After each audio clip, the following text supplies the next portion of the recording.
Hello friends, आप सबका स्वागत है आज की इस वीडियो में। तो आज मैं आपको पुरानी किसी भी कुर्ती या कमीज से परफेक्ट नाप लेने का तरीका बताऊंगी। तो इसमें मैं आपको कुछ ऐसे ज़रूरी टिप्स बताऊंगी जो आपके लिए बहुत ही ज़रूरी है और आपके बहुत ही काम भी आएंगे कि किस में लूजिंग लेनी है और किस में नहीं लेनी है, ये भी बताऊंगी। तो चलिए हम इस वीडियो को शुरू करते हैं। तो सबसे पहले हमने एक पुरानी कुर्ती लेनी है। इससे मैं आपको नाप लेने का सही तरीका बताऊंगी। तो सबसे पहला और ज़रूरी टिप ये है, अगर आपकी कुर्ती सीधी है तो आपने इस तरीके से नाप नहीं लेना है। ठीक है, आपने हमेशा कुर्ती को उल्टा कर लेना है। तो ऐसे हमने कुर्ती को उल्टा करके रख लेना है। और सबसे पहले ना हमें कुर्ती की लेंथ लेनी होती है।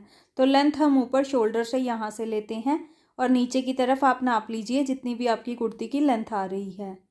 बाकी आप जितनी भी अपनी कुर्ती की लेंथ रखना चाहते हो उतनी रख सकते हो। यहाँ से आपने शोल्डर से नाप लेना है। तो लेंथ के बाद ना हमें कुर्ती का तीरा मार्क करना होता है, यानी कि तीरे का नाप लेना होता है। तो तीरे का नाप लेने के लिए ना हम नेक को इस तरीके से सेट करके रखेंगे। हमने इसको खींचना नहीं है बिल्कुल भी, ऐसे सेट करके रखना है जहाँ पे भी ये सेट हो रहा है, इस तरीके से। और यहाँ से ना, यहाँ से हमने तीरा नापना है यहाँ तक, इधर वाले मार्जिन से इस वाले मार्जिन तक। ये देखिए, ये हमारी कुर्ती का तीरा जो है ना 15.5 इंच आ रहा है। तो ऐसे 15.5 इंच को आप नोट कर लीजिए कि इसका तीरा 15.5 इंच है। इसमें आपने कोई भी लूजिंग नहीं लेनी है, ना तीरे में ना लेंथ में। जितनी आपकी इसकी लेंथ है ना उतनी ही रेडी करनी है आपने।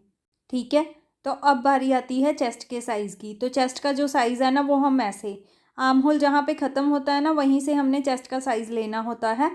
यहाँ अंदर वाली सिलाई से हम अंदर वाली सिलाई तक नाप लेते हैं इस तरीके से। ऐसे हम इंची टेप को रखेंगे पहले वाली सिलाई से पहले वाली सिलाई तक इधर की तरफ।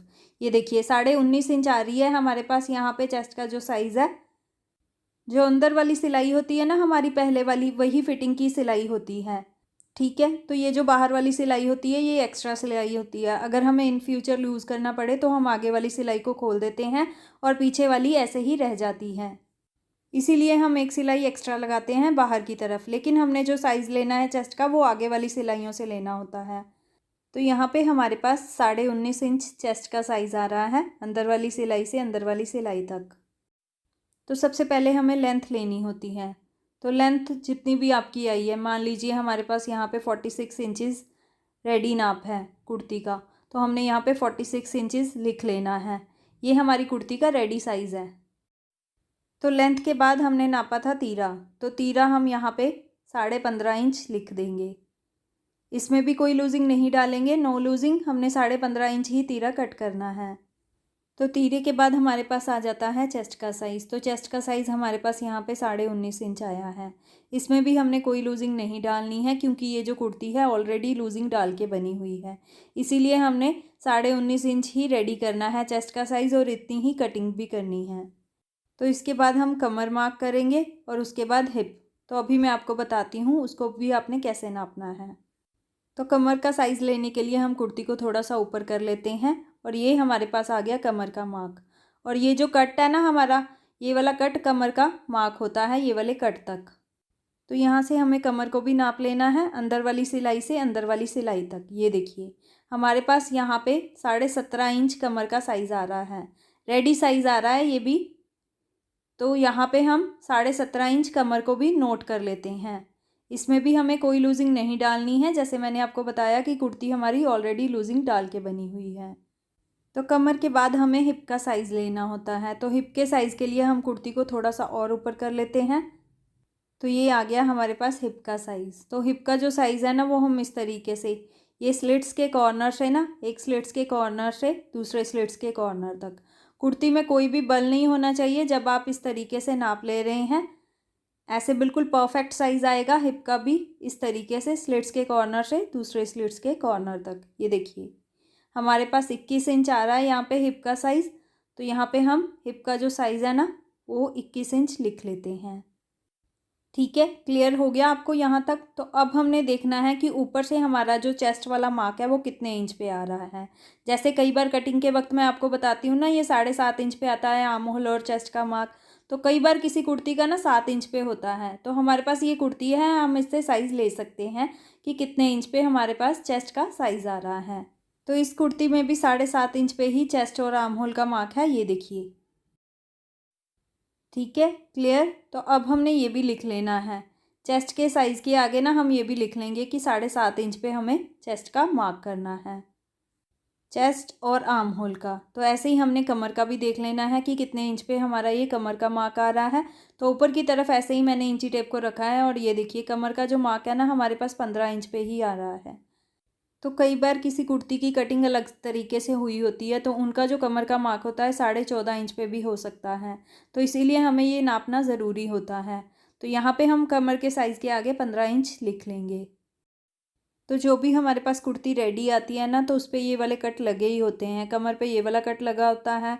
और चेस्ट का तो मैंने आपको बता दिया कि आपने यहाँ से लेना है साइज़, कमर पे ये वाला कट लगा होता है। और हिप का तो मैंने आपको बता दिया कि स्लिट्स के एक कॉर्नर से दूसरे कॉर्नर तक आपने हिप का साइज़ लेना है। तो अब हमने हिप के लिए भी ये वाला मार्क कर लेना है कि कितने इंच पे है, ये देखिए। तो ऊपर की तरफ ऐसे ही मैंने इंची टेप को रखा है और हिप का जो हमारे पास साइज़ है ना वो ये देखिए 22 इंच पे आ रहा है। तो अब हमने हिप के साइज़ के आगे भी ये 22 इंच लिख लेना है। तो ऐसे ऊपर से 22 इंच पे हमारा ये हिप वाला मार्क आ जाएगा। अगर आप इस तरीके से नाप लेके कुर्ती की कटिंग करेंगे ना तो कोई भी दिक्कत नहीं आएगी, आपको बिल्कुल परफेक्ट फिटिंग आएगी आपकी कुर्ती की। तो ऐसे रेडी कुर्ती से ना हमें कुर्ती का नेक भी मार्क करना होता है, यानी कि नेक का भी साइज़ लेना होता है। कई बार कस्टमर हमें कह देता है कि जितना नेक उस कुर्ती का रेडी है ना आप उतना ही रेडी कर दीजिए। तो उसके लिए ना हम नेक को यहाँ से मार्क करते हैं, यहाँ से ये शोल्डर के इस कॉर्नर से ना हम नेक के सेंटर तक मार्क करते हैं। नेक को खींचना नहीं है, आपने बिल्कुल ऐसे सेट करके रखना है। और नेक के सेंटर तक हमने देख लेना है कि इसकी लेंथ कितनी आ रही है नेक की।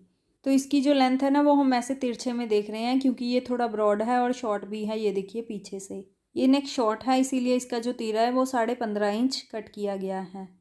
तो इस तरीके से हम नेक की लेंथ को ऐसे नापेंगे और ये देखिए हमारे पास 5.5 या 5.25 के करीब आ रहा है ये नेक।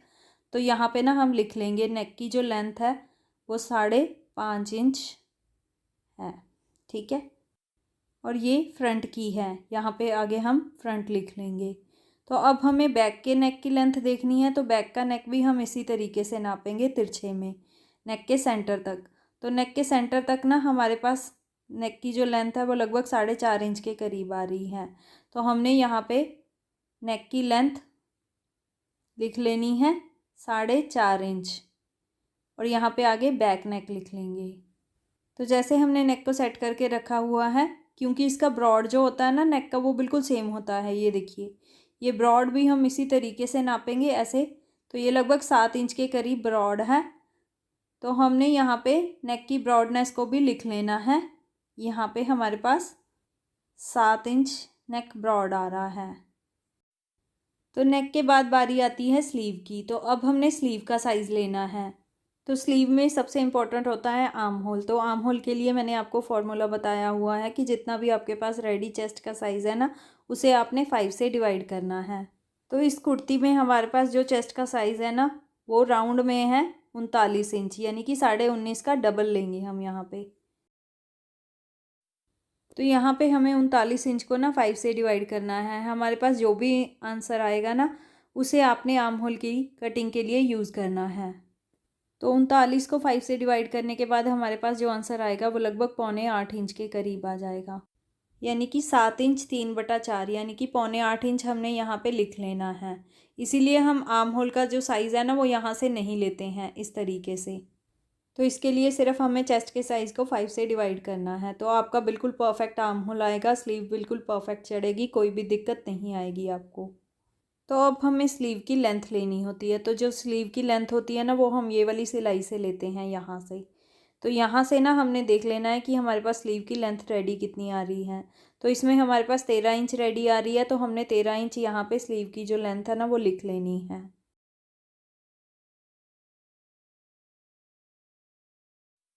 ध्यान में रखें ये वाली सिलाई से हमें स्लीव की लेंथ लेनी होती है यहाँ तक। तो आई होप यहाँ तक आपको क्लियर हो गया होगा। तो अब हमने स्लीव की मोहरी का साइज़ लेना होता है। तो स्लीव की मोहरी का जो साइज़ है ना वो हम पहली सिलाई तक देखते हैं। यहाँ से सेंटर से पहली सिलाई तक हमने देखना है कि कितना आ रहा है। तो यहाँ पे लगभग 5.5 इंच के करीब आ रहा है।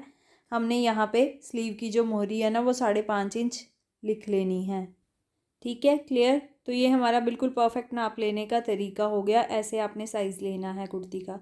इसमें आप घेरे का भी साइज़ ले सकते हो। कईयों का घेरा ए लाइन में कटा होता है तो उसको भी आपने आसानी से इस तरीके से नाप लेना है।